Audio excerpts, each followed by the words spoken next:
પાંચ જણા ભેગા થઈને આપણને જ આપણી હત્યા કરે. આપણને એવું લાગે કે આપણે ભોગ ભોગવીએ ખોટી વાત છે. ભોગાન ભુક્તા વયમ એવ ભુક્તા તપો ન તપ્તમ. ભોગાન ભુક્તા વયમ એવ ભુક્તાસ. ભોગાન ભુક્તા વયમ એવ ભુક્તાસ. તપો ન તપ્તમ વયમ એવ તપ્તા. કાલો ન યાતો વયમ એવ યાતા. તૃષ્ણા ન જીર્ણા વયમ એવ જીર્ણા. ભોગાન ભુક્તા વયમ એવ ભુક્તા. ભર્તૃહરિએ નીતિ શતકની અંદર આ વાત લખી છે કે આપણે ભોગ નથી ભોગવતા, ભોગ આપણને ભોગવી જાય છે. અરે કાલો ન યાતો વયમ એવ યાતા. આપણને લાગે સમય પસાર થયો, સમય સ્થિર છે, આપણું જીવન ટૂંકું થતું જાય છે. દરેક વખતે આપણો જન્મ દિવસ આવે, માં જાણે દીકરો મોટો થાય છે, પણ જીવનની અંદર એક દિવસ એનો, એક વર્ષ એનું ઓછું થાય છે. તૃષ્ણા ન જીર્ણા વયમ એવ જીર્ણા. આપણી ઈચ્છાઓ, વાસનાઓ આ કોઈ દિવસ જીર્ણ થતી નથી, આપણે જીર્ણ થઈએ છીએ. આ રીતે ધુંધુકારી તો પ્રેત યોનિને પામ્યો છે. હવે ભૂખ અને તરસથી પોતે પીડાવા લાગ્યો અને ભયંકર વંટોળિયાનું સ્વરૂપ ધારણ કરીને દશે દિશાની અંદર દોડવા માંડ્યો છે. આવી જ્યારે આ ધુંધુકારીના મૃત્યુની વાત જ્યારે ગોકર્ણને ખબર પડી, એણે ગયાની અંદર એનું શ્રાદ્ધ કરી દીધું. અનેક તીર્થયાત્રામાં ફરતા ફરતા એક વખત ગોકર્ણજી ફરી પોતાના ગામની અંદર પાછા આવ્યા છે. પોતાના ઘરના આંગણાની અંદર રાત્રે સુતા હતા અને એ વખતે મધ્યરાત્રિએ ભયંકર પ્રેતનું સ્વરૂપ એણે જોયું. ડઘાઈ ગયા. અરે આ પવિત્ર ઘરની અંદર ક્યાંથી પ્રેત આવ્યો? પૂછ્યું તું કોણ છે? પેલા ધ્રુસતા ધ્રુસતા કે હું તારો સગ્ગો ભાઈ ધુંધુકારી. ગોકર્ણ આશ્ચર્યચકિત થઈ ગયા.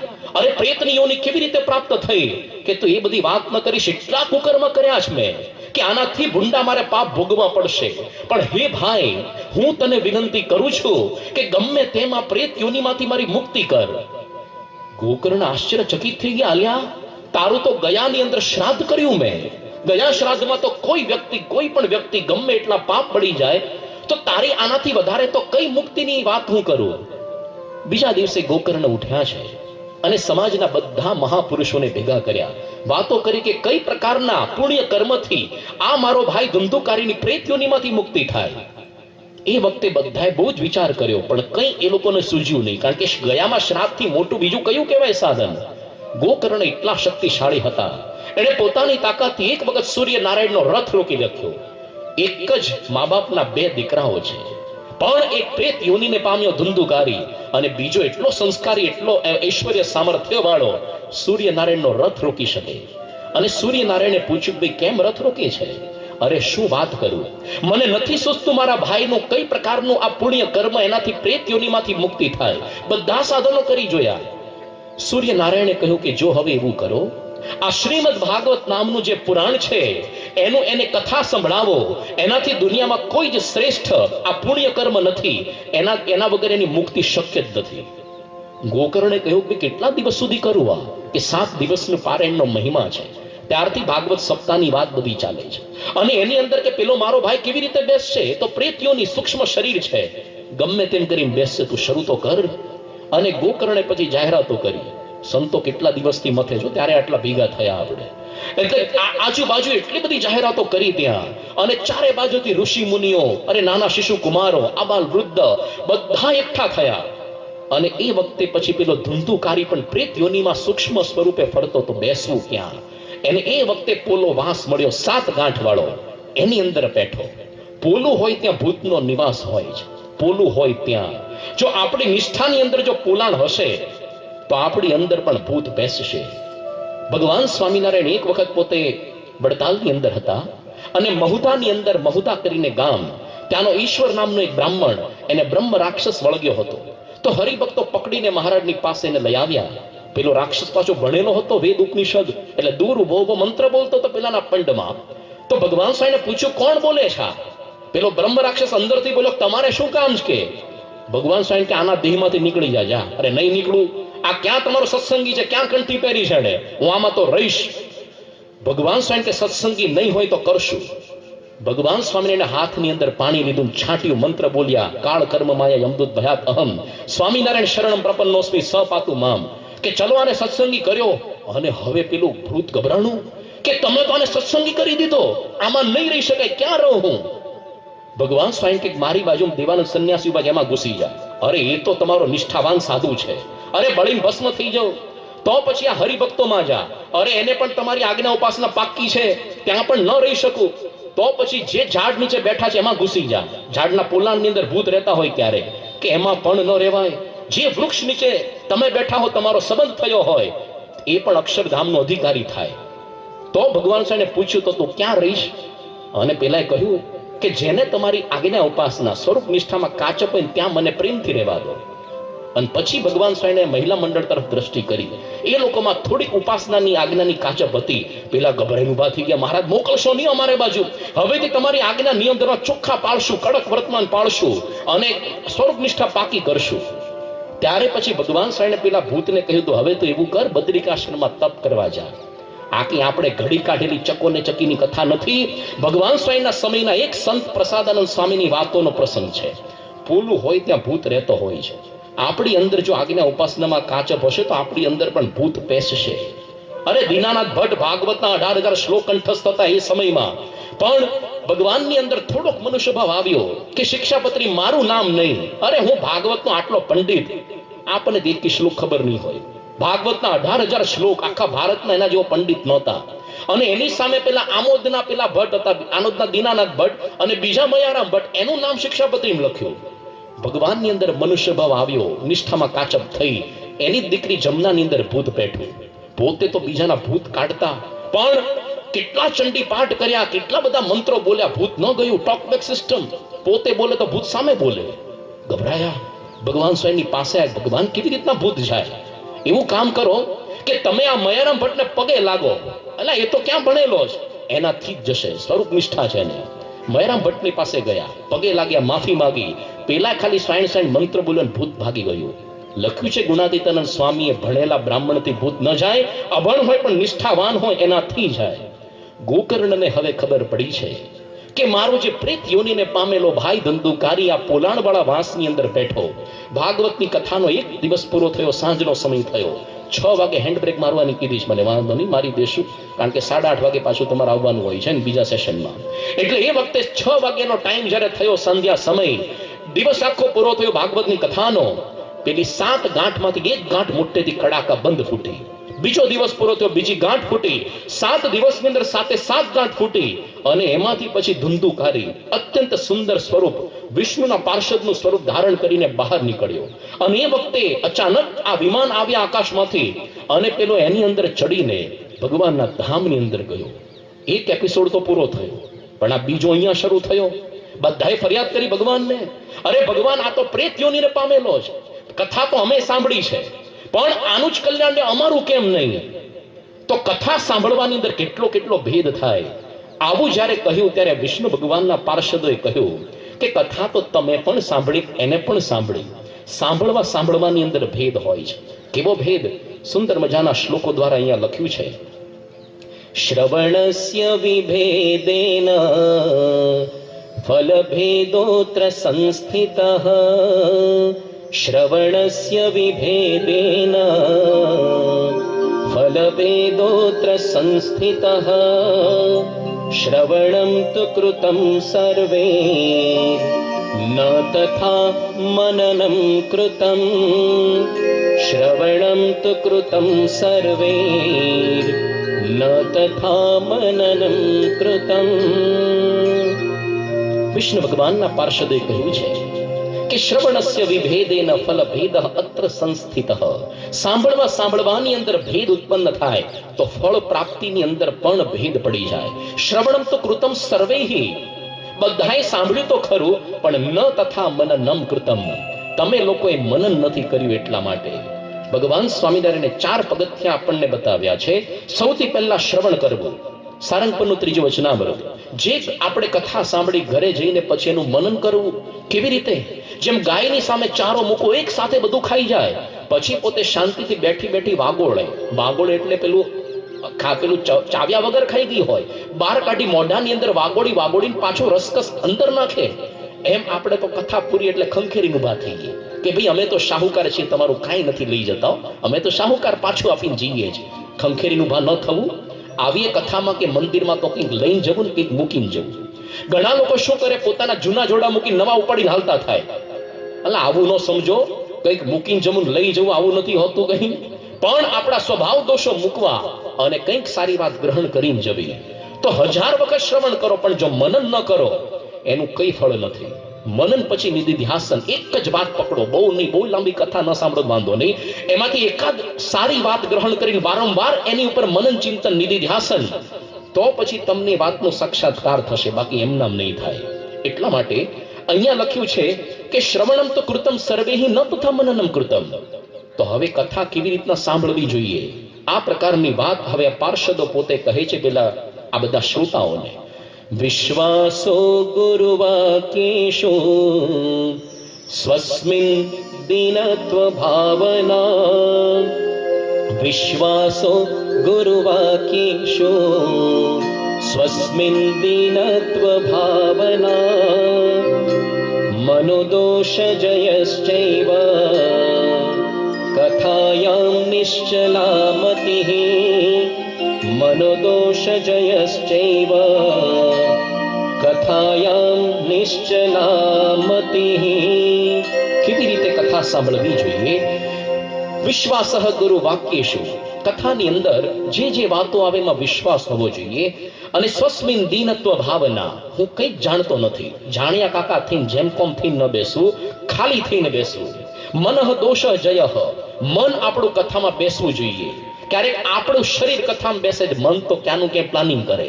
6 વાગે જલ્દી પૂરી કરે તો સારું, ઘરે જઈને રોટલા ઘડીને ખાઈએ અને ઉલટા ચશ્મા સીધા કરીને સુઈ જઈએ. મન આપણું પ્લાનિંગ કરે, પણ મનઃ દોષ જયઃ, મનના દોષો જીતવા. અને કથાયામ નિશ્ચલા મતિઃ, કથાની અંદર એક પ્રકારની નિશ્ચળ મતિ હોવી જોઈએ. આ પ્રકારે કથા નથી સાંભળતા હોતા. સાંભળવાની અંદર ભેદ છે. કળા દરેકને સિદ્ધ નથી હોતી. અરે રસોઈ તો આપણે પણ બનાવીએ, પણ બન્યા પછી નામ આપવું પડે કે હવે આને બટેટા પૌવા કેવા, વઘારેલી ખીચડી કેવી, હવે આને ખમણ કેવા કે પછી ઢોકળા કેવા, હવે આને પરોઠું કેવું, થેપલું કેવું. બન્યા પછી નામકરણ કરવું પડે કે એવી કથા કોણ સાંભળે, એવી રસોઈ કોણ ખાય. અને સારો રસોઈયો સુંદર મજાના હાથથી, એનો હાથમાં આવડત હોય, એનાથી રસોઈ બનાવે તો આંગળા ચાટતા રહી જઈએ. અરે ક્રિકેટ તો આપણે પણ ટીચીએ ને. ઘરની અંદર કપડા ધોવાનો ધોકો લઈને મંડી પડો, જિંદગીમાં કોઈ નવરું છે તમને જોવા?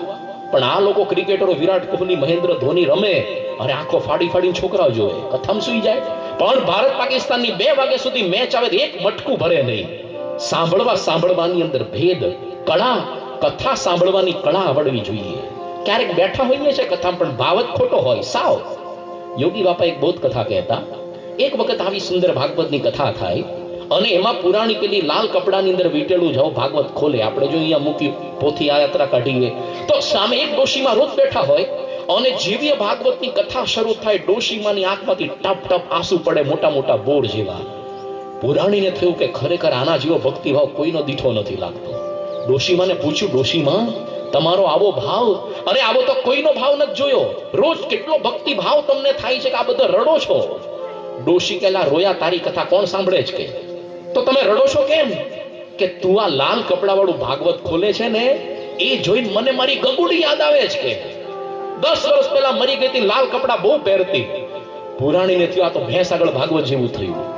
આવા ભાવથી કથા ન સાંભળવી. ક્યારેક અસરત ન થતી હોય આપણને, આપણા કંસાર અને બિલાડી જેવા કાન થઈ ગયા. યોગીજી મહારાજ કહેતા, એક વખતે કંસારો હતો, વાસણ ઘડનારો માણસ, એને ઘરમાં બિલાડી પાડી હતી. એના ઘરમાં રોજ ડીબાડી અવાજ થાય. તો પેલી સાઉન્ડ પ્રૂફ થઈ ગયા કાન, એના ટેવાઈ ગઈ. ઘણા લોકોને કેવું, રેલવે સ્ટેશનની બાજુમાં હોય ને ઘર, રોજ ટ્રેનની વિસલતી ટેવાઈ જાય, પછી ક્યારેક શાંત જગ્યાએ ઊંઘ ન આવે, આવું હોય છે. તો આના એટલા ટેવાઈ ગયા કાન કે પછી એક વખત પેલી નાની એક ડોશીના કુબાની અંદર બેઠી અને ડોશીમાને ચિંતા થઈ ગઈ, એક બિલાડું મારું ઘરમાં બેઠું, હવે સાંજે 1 શેર લોટો ભરીને દૂધ છે, આખો દી ચલાવવાનું જ, પી જશે. એટલે પોતે થાળી લીધી, વાડકો લીધો, ઠપ ઠપ ઠપ કરવા માંડી ડોશી.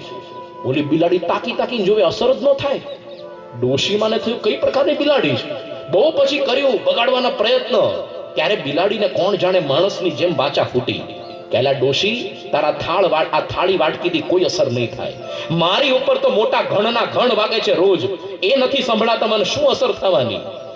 આપણે એટલી બધી કથાઓ સાંભળી લીધી છે ને, આપણા કાન સાઉન્ડ પ્રૂફ કંસારની બિલાડી જેવા. તમારા નિયો અમુકના. તમે તો સારું શ્રદ્ધાથી સાંભળવા આવ્યા. ક્યારેક આપણા હૈયા વજ્ર જેવા થઈ ગયા હોય એવું યોગી બાપા કહેતા. એક વખત એક ગામની અંદર 5 દિવસની કઈ પારેડ હતી અને 2 દિવસ સુધી આ બધા ઓલ્ડ એજ સિટીઝન જ આવ્યા, બધા સિનિયર સિટીઝન, જુવાનિયા દેખાયા જ નહીં. તો સંતોએ પૂછ્યું, ભાઈ તમારા ગામમાં જુવાનિયા જન્મતા જ નથી કે જન્મીન મરી જાય છે, આવતા કેમ નથી કહે છે. એક બાપુ મૂછું મરડતા મરડતા ઉભા થયા. અરે સ્વામી, અહીંયા બેઠા હોય છોકરાની હિંમત છે કથા સાંભળવા આવે? ભારે થઈ કે તમે આટલી બધી ધાક કેમ નહીં રાખો છો? કે જો સ્વામી આમાં તો કેવું છે, એક તો છોકરાના હૃદય કુણા કુણા માખણ જેવા હોય, આ ફૂલ જેવા કોમળ હૃદય, અને તમારી વાતો બંદૂકની ગોળીઓ જેવી, ખડિયાણાના તીર જેવી બધી વાતો, અંગ્રેજોના લોઢા જેવી, અને એ વાતો આને અસર કરી જાય ને આરપાર ઉતરી જાય હૃદયમાં, તો છોકરાનો વૈરાગ ચડી જાય, તો તમારી ભેગા સંન્યાસી થઈ જાય. કે તો ભવિષ્યમાં મારા ટાંટિયા કોણ દબાવે ઘડપણમાં?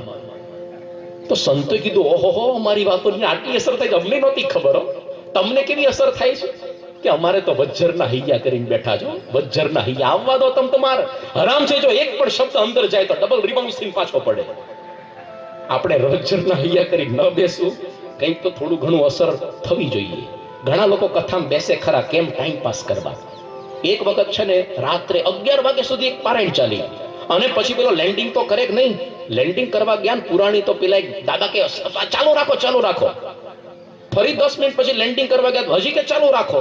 તો ઓલા દાદાને કીધું, દાદા તમને બહુ ઈશક છે. અરે ઈશક એવું નથી, પણ બાળ વરસાદ આવે છે, હું અત્યારે ઘરે જવા કરતા વરસાદ બંધ થાય ત્યાં સુધી ચાલુ રાખો.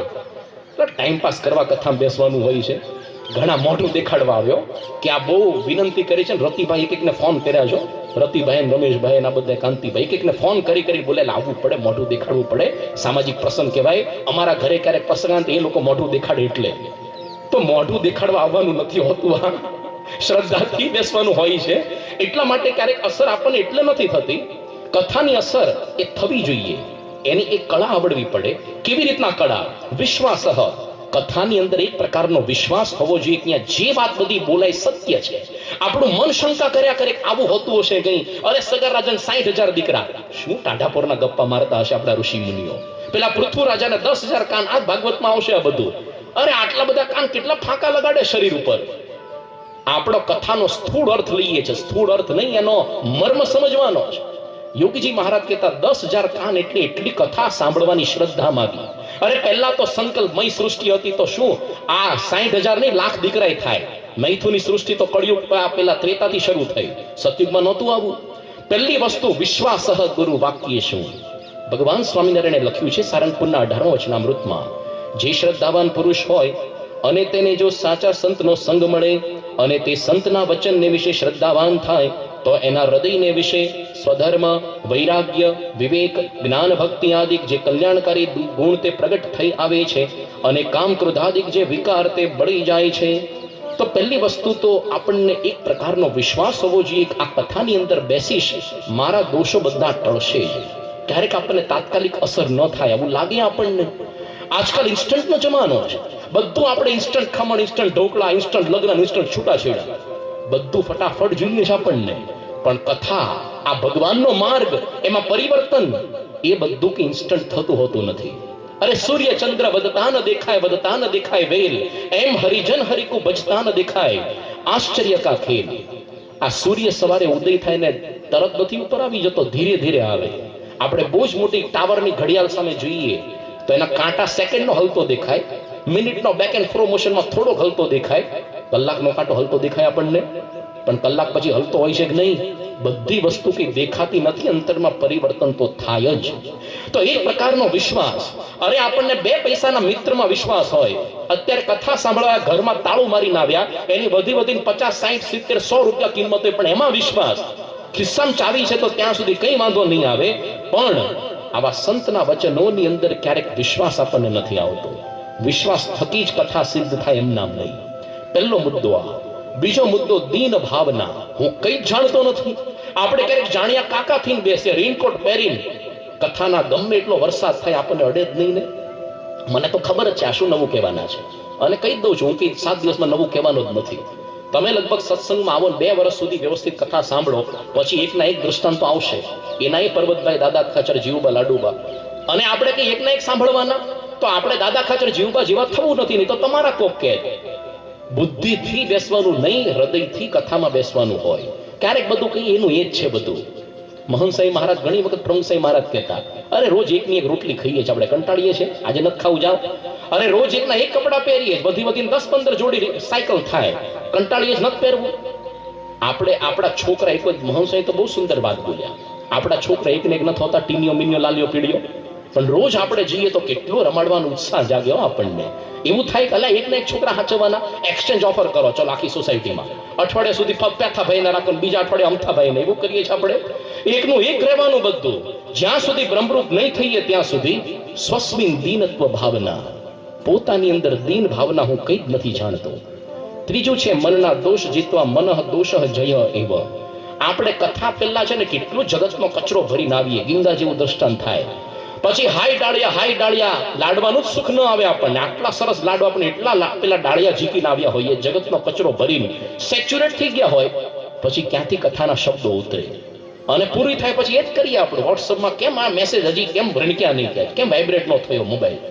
તો પછી ક્યાંથી કથા બેસે? મનના દોષ જીતવા પડે, શાંતિથી સાંભળવી પડે. કથાયામ સ્થિર મતિહી, એકાગ્રતા પૂર્વક સાંભળવી. ઘણા તો કથા ઊંઘવામાં જ આવતા હોય, ઊંઘવા માટે સ્પેશિયલ. અને આખી નવો રોગ નથી. લખ્યું છે રામાયણ ઉપર એક દ્રષ્ટાંત કથા એક ભાઈએ, કે રામ ભગવાનના સમયની અંદર પેલો કુંભકર્ણ હતા ને, હવે એને નિદ્રા દેવી સાક્ષાત વશ હતી, એટલે 6 મહિના જાગતો, 6 મહિના સૂતો. એટલે હવે પછી જયારે એનો વધ કર્યો રામ ભગવાને, વધની કલ્યાણ મોક્ષ કર્યો, નિદ્રા દેવી દુખી થઈ ગઈ કે આજ સુધી તો આ વ્યક્તિના શરણે રહેતી હતી, કોના શરણે જઈને રહીશ?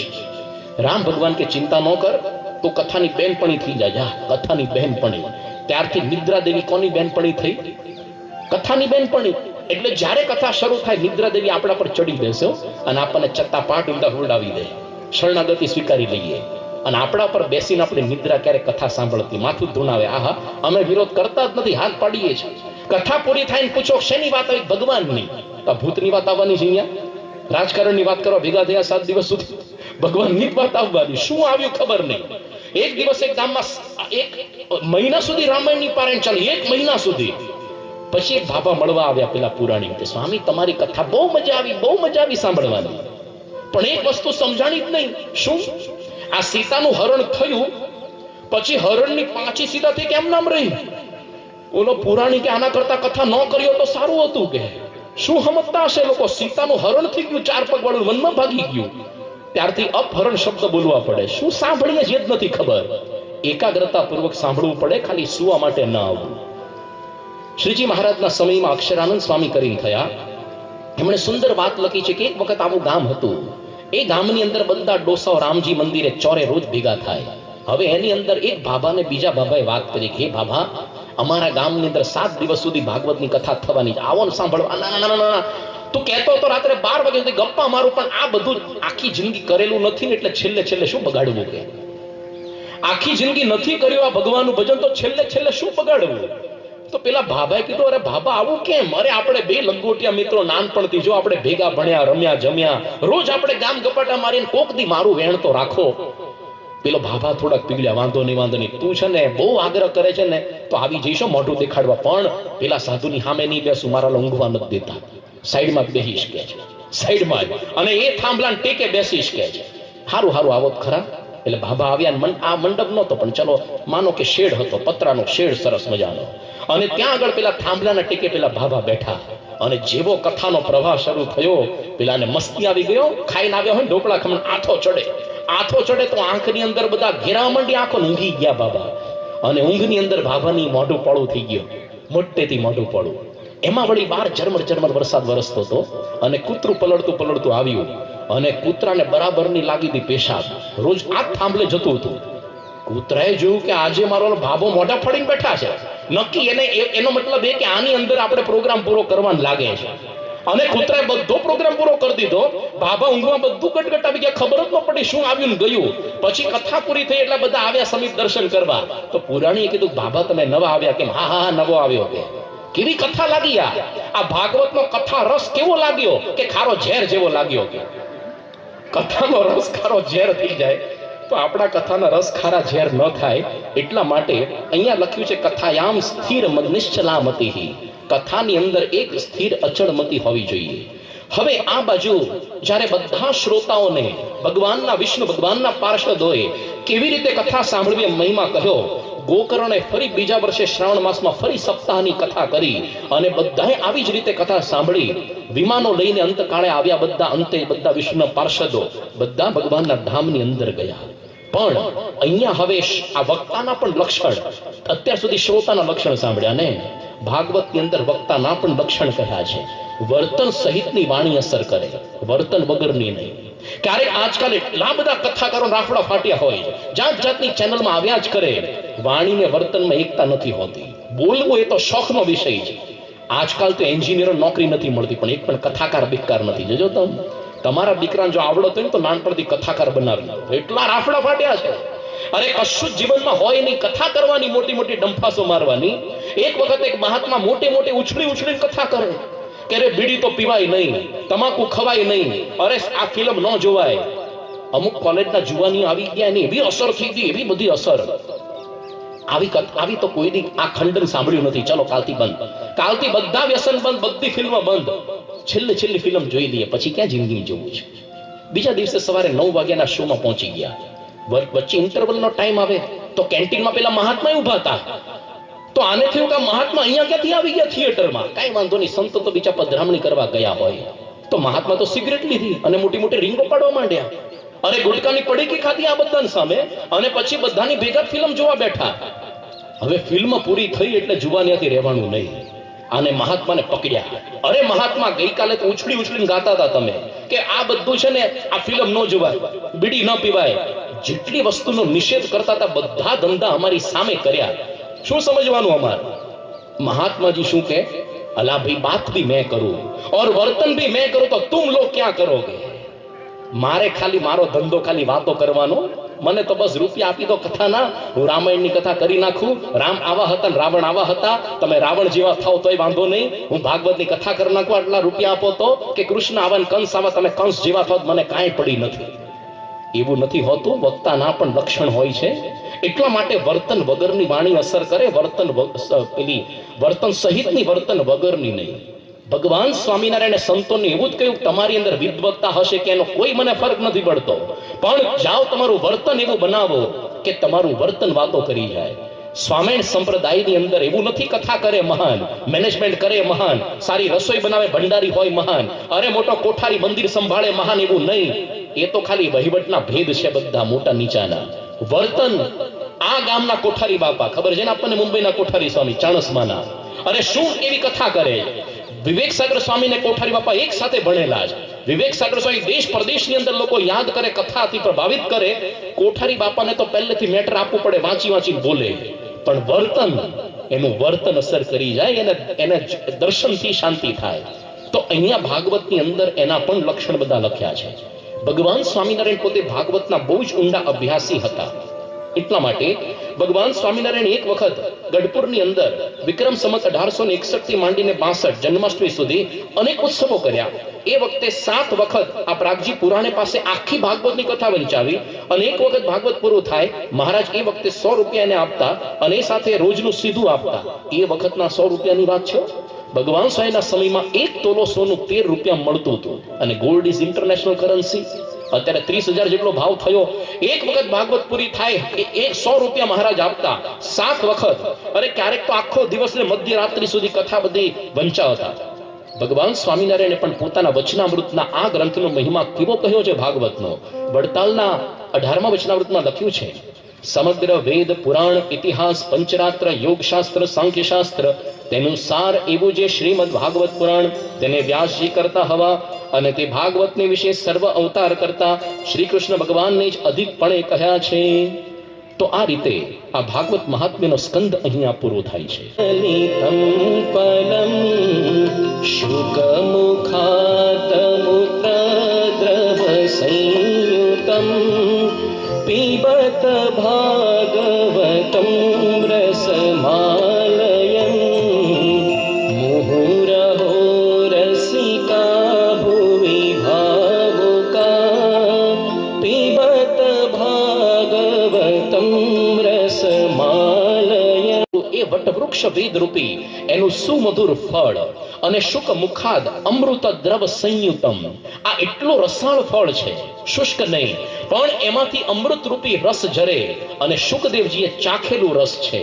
તમે જો જે વૃક્ષને પેલો પોપટ કે સૂડો ચાંચ મારે મીઠું જ હોય, વિચારા વગર લેવું પડે, તો આ કોણે ચાખેલું? શુકદેવજી. તો પીબત ભાગવતમ રસમ આલયમ મુહુરહો રસિકા ભુવિ ભાવુકઃ. આવું જે સુંદર મજાનો ફળ ભાગવત રૂપી, એના રસનું પાન તમે નિરંતર કર્યા કરો. તો હવે આ ભાગવતની કથા થઈ ક્યાં? નૈમિષે નિમિષ ક્ષેત્રે ઋષયઃ શૌનકાદયઃ સત્રમ સર્ગાય લોકાય સહસ્ર સમમાસતત. નૈમિષારણ્ય ક્ષેત્ર, જે આજે ઉત્તર પ્રદેશના સીતાપુર જિલ્લાના ગોમતી નદીના કાંઠે સીતાપુરથી 50 કિલોમીટર દૂર છે. વાયુ પુરાણની અંદર એવી કથા છે. આ સ્થાનનો કેવો મહિમા કે કળિયુગની અંદર અધર્મથી ઋષિઓ ગભરાય છે, ભજન માટે એક સ્થાન શોધી રહ્યા હતા. બ્રહ્માને વિનંતી કરી અને બ્રહ્માએ પોતાનું મનોમય ચક્ર એ છોડ્યું અને કહ્યું કે આ જે મનોમય ચક્ર હું છોડું છું, એના ચક્રની ધારા જે જગ્યાએ એની નિમી એટલે કે એની ધારાઓ એ ઘસાઈને બુઠ્ઠી થાય, ત્યાં આગળ તમે વ્રત અનુષ્ઠાન કરશો, તમને ત્યાં એનું યથાર્થ ફળ બધું મળશે. અને ત્યાં કોઈ પણ તમે સુકૃત કર્મ, યજ્ઞ, દાન, દક્ષિણા, એનું તમને અનેક ગણું ફળ મળશે. તો આજે તો આ સ્થાનનો મહિમા હોય છે. આપણા શાસ્ત્રની અંદર ગમે ત્યાં આપણે નથી કોઈ પણ કથા કરતા. સ્થાનનો મહિમા. મહાભારતનું પણ જ્યારે યુદ્ધ કરવાનું હતું, ભગવાન સ્વામીને લખ્યું છે, એ વખતે પાંડવો કૌરવે એવો વિચાર કર્યો, આપણે એવા સ્થાનમાં યુદ્ધ કરીએ કે કોઈ મરે એ પણ ધામમાં જાય, જીતે એ પણ ધામની અંદર જાય. સ્થાનનો પણ એક પ્રકારનો પ્રભાવ હોય છે. આજે તો તમે અહીંયા નૈમિષારણ્ય ક્ષેત્ર ઉત્તર પ્રદેશની અંદર જાઓ, દારૂની દુકાનો થઈ ગઈ, અરે આમલેટની લારીઓ થઈ ગઈ, માંસાહારની દુકાનો. તો આજે નૈમિષારણ્ય ક્ષેત્ર એટલે શું સમજવું? ભગવાન સ્વામિનારાયણે સુંદર આખું વચનામૃત લખ્યું, સારંગપુરનું 7મું નૈમિષારણ્ય ક્ષેત્રનું. ભગવાન સ્વામિનારાયણ આજ ભાગવતનો પ્રથમ સ્કંદ વંચાવતા હતા. શ્રીજી મહારાજે શ્રીમદ ભાગવતની પ્રથમ સ્કંદની કંથા વંચાવવાનો આરંભ કર્યો, ત્યારે તેમાં એક વાર્તા આવી છે, જ્યાં મનોમય ચક્રની ધાર કુંઠિત થાય ત્યાં નૈમિષારણ્ય ક્ષેત્ર જાણવું. એ વાર્તાને સાંભળીને મુક્તાનંદ સ્વામીએ પૂછ્યું છે, હે મહારાજ, એ મનોમય ચક્ર તે શું છે અને તેની ધારા તે શી સમજવી? પછી શ્રીજી મહારાજ બોલ્યા છે, મનોમય ચક્ર તે મનને જાણવું અને તેની ધારા તે 10 ઇન્દ્રિયો છે એમ જાણવું. અને તે ઇન્દ્રિયો રૂપ જે મનની ધારા તે જે ઠેકાણે ઘસાઈને બુઠ્ઠી થઈ જાય તેને નૈમિષારણ્ય જાણવું. અને તે ઠેકાણે જપ, વ્રત, દાન, ધ્યાન, પૂજા આદિ જે સુકૃત તેનો જે, તો આ સ્થાન પણ એક નૈમિષારણ્ય ક્ષેત્ર થશે. જુઓ મંદિરો, BAPS ના મંદિરો બધાથી જુદા હોય છે. લખ્યું છે કવિશ્વર નાના લાલે કે અધૂરો કે જ્યાં છે ને આપણા અંતરના અગ્નિ ઓલવાય અને મંદિર જાણજો. અધૂરો વાચક હોય, ખબર ન પડતી તો જોઈ આવજો સ્વાયન સંપ્રદાયના મંદિરમાં. અરે અમદાવાદ કે મુંબઈ જેવી પ્રવૃત્તિ પરાયણ નગરીમાં પણ ક્યાંક તમે આ મંદિરો, સ્વામિનારાયણના મંદિરોની ઘુમ્મટ ઘટા નીચે બેસી આવજો જરાક. તમને એવું લાગશે આકાશમાંથી શીતળતાના બુંદ વરસે છે, ઉરના અને અંગના અગ્નિ શાંત પડે છે, અરે અંતરના અગ્નિ ઉલવાય છે. અને તો તમે નક્કી અને ધર્મ સમજજો ને એ ધર્મ મંદિર સમજજો. કવિશ્વર નાનાલાલે લખ્યું છે, મન સ્થિર થાય એ મંદિર. જેમ આપણા પ્રાચીન ભારતની માન્યતા હતી, જે ગામમાં મંદિર હોય ને ત્યાં રહેવું નહીં. તો આ તો ભાગ્ય છે. અરે એક કોઈ પણ ગામમાં એક મંદિર થાય, આ પૃથ્વીની આવરતા 10,000 વર્ષ વધી જાય છે. એટલું સુકૃત ઉત્પન્ન થાય, પૃથ્વીને પણ થાય કે ચલો હવે આપણે 10,000 વર્ષ આવરતા વધારી દઈએ. આપણા ભાગ્ય છે. ભવિષ્યની અંદર આ સ્થાનમાં મંદિર થશે, ખાત વિધિ પણ થશે, મોટું મંદિર. આ પૃથ્વી પટની આવરતા 10,000 જેટલી વધી શકે. આ તો હજી ડૂગડૂગી છે. આ તો હજી તો ઘણું બધું થવાનું છે ભવિષ્યની અંદર. મંદિર સુંદર મજાનું થશે, કેટલું બધું સત્સંગની વૃદ્ધિ થશે. તો આ નૈમિષારણ્ય ક્ષેત્રની અંદર જ્યારે શૌનક ઋષિ, શૌનક આદિક બધા ઋષિઓ સુત પુરાણની પાસે આ કથા સાંભળી રહ્યા છે. હવે સુત પુરાણી પોતે કહે છે કે આ શ્રીમદ ભાગવત નામના પુરાણની રચના કોણે કરીને શા માટે કરી? કહે છે કે ભગવાન વેદવ્યાસજી દ્વાપર યુગની અંદર પરાશર ઋષિ અને સત્યવતી માતા થકી પોતે પ્રગટ્યા છે. પોતે જ્ઞાનાવતાર છે અને એ વખતે પોતે એક યમુનાના દ્વીપ ઉપર પોતે જન્મ્યા. કૃષ્ણ દ્વીપ એટલે એનું નામ પડ્યું. અને પોતે શરીરથી કાળા વર્ણના હતા, બહુ બધા રૂવાડી હતી એમના શરીર પર. કૃષ્ણ દ્વૈપાયન વ્યાસ પોતે કહેવાયા. હવે બને છે એવું કે દ્વાપર યુગની અંદર ભગવાન પોતે વ્યાસ રૂપે જન્મ્યા છે. એક વખત સરસ્વતી નદીના કાંઠે પોતે એકાંતની અંદર વ્યાસ ભગવાન બેઠા હતા અને પૃથ્વી પર જે બધા યુગ ધર્મ વર્ણાશ્રમના ધર્મો એની શેળભેળનો પોતે વિચાર કરી રહ્યા છે. એ વખતે એમણે સુંદર મજાનું ભાગવત નામનો આ મહાભારત નામનો એક પંચમ વેદ બનાવ્યો કે જેની અંદર આ સ્ત્રીઓને અને શૂદ્રોને વેદ વાંચવાનો અધિકાર નથી હોતો એનું સાર તત્વ એ બધું મહાભારત નામના પાંચમા વેદની અંદર બધું લખ્યું. પરંતુ છતાં પણ એમણે પોતે તો વેદના વિભાગ પણ કર્યા, 17 જેટલા પુરાણો લખ્યા હતા અને બધું તત્વ મહાભારત નામના ઇતિહાસ ગ્રંથમાં પણ સમાવી દીધું હતું. પણ છતાં અહીંયા લખે છે ભાગવતમાં, ન અતુષ્યદ હૃદયમ તતઃ, એના હૃદયની અંદર હજી પણ સંતોષ નહોતો. પોતે વિચાર કરે છે, અંતરદ્રષ્ટિ કરે છે. હવે એક્ઝેક્ટ ભાગવતના શબ્દો વાંચીશ, જુઓ શું કેવી સ્થિતિ છે, છતાં પણ અસંતોષ. વ્યાસજી પોતે વિચાર કરે છે, વિચારશીલ છે કે આ શું કારણ છે. અરે મેં તો નિષ્કપટ ભાવે બ્રહ્મચર્ય વગેરે વ્રતોનું પાલન કર્યું, મેં વેદો જનો એની આજ્ઞાઓનું પાલન કર્યું, આ મહાભારતની રચનાના નિમિત્તે વેદોનો અર્થ પ્રગટ કર્યો છે. અરે હું પોતે બ્રહ્મ તેજથી સંપન્ન છું, સમર્થ છું, છતાં પણ મને એવું લાગે છે કે મારા દેહની અંદર રહેનારો આત્મા એનો પરમાત્મા સાથે યોગ નથી થયો એવું મને લાગે છે. મને પણ ખબર નથી પડતી મારી અશાંતિનું શું કારણ. કદાચ એક કારણ એ હોઈ શકે કે હજી સુધી આ ભગવત પ્રાપ્તિ કરાવનારા જે ધર્મોનું નિરૂપણ એ મનત નથી કર્યું. વ્યાસ ભગવાન એનું આખ્યાન આપણને હલબલાવી જાય. અરે આ લોકની અંદર કદાચ કોઈક દુરાચારી વ્યભિચારી હોય, 31 ડિસેમ્બર વાળા હોય, બધા પાર્ટીઓ કરનારા, દારૂ પીનારા વ્યભિચાર, એને અશાંતિ હોય. વ્યાસ ભગવાન કે તો હું તો વેદના નિયમ પ્રમાણે વર્તું છું, સદાચારી છે. અરે આ લોકની પાછળ કોઈ સત્તા સંપત્તિ સુંદરી પાછળ પડ્યો હોય એને અશાંતિ થાય. સિકંદર, ઔરંગઝેબ જેવા બધા આપણને ખબર છે, બધા માઇકલ જેક્સન જેવા.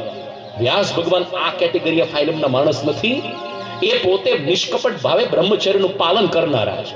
આગળ લખે છે, કદાચ આ લોકની અંદર હવે તમે બીજું તો કેવું હોય, ઘણા લોકો કેવા હોય કે ખાલી સમાજ સેવા, જન સેવા એ જ પ્રભુ સેવા.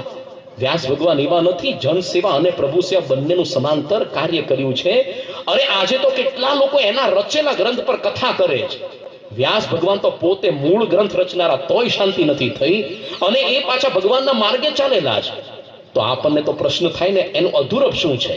હવે આવો પોતે જ વિચાર કરતા હતા.